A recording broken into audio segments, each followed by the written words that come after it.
The Multicultural Solidarity Coalition proposal acts as a physical space for marginalized communities to come together and break down ASU as a whole in order to build it up and create an equitable place for all groups. It consciously provides the difference to what it means to live in an equitable society versus an equal one, as these marginalized communities are grouped with the rest of society without being provided with the resources and attention they need to strive at the same level as everyone else easily does, proving what is defined as equality. If facilities such as ASU went out of the way to notice this and cater to the needs of others, then equity would be met. The MSC proposal works to help others acknowledge race and identity for what it is and encompasses, address the issues to install a movement and progress in society, and specifically on campus, and finally, provide a safe area for all identities to feel welcomed and express their needs and wants without regard to those who might want to suppress these thoughts or actions.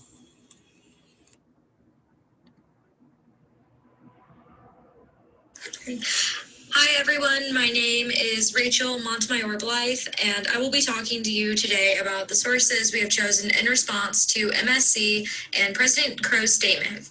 Our first source is the American Association of Colleges for Teacher Education. Racist curricula in the 21st century do exist. This article challenges the idea of refraining parts of history for the gain of the child's well-being or due to fear of being deemed racist by expressing how that does harm to oppressed groups. Change begins with acknowledging and spreading history, and this can easily begin in the classroom. ASU has the ability as a facility to educate all students of the misinformation of others in a brave space, despite it being difficult to hear. By starting on the fundamental level of education, we can open the door to doing anti-racist work. The second source that we have chosen is How Structural Racism Works by Teresa Rose. Racist structures exist within the United States and also at places of higher education that are historically for white people. This system is showcased in the United States with policies, protocols from police, and even media we consume. ASU needs to understand how racism plays a role in the lives of students from any minority group and needs to work consistently towards fixing the system in place. By acknowledging that equity hasn't been reached at the university level, this will allow for ASU to actively combat racism. ASU needs to acknowledge the lack of equity it has offered minority groups across the board, and it should be addressed.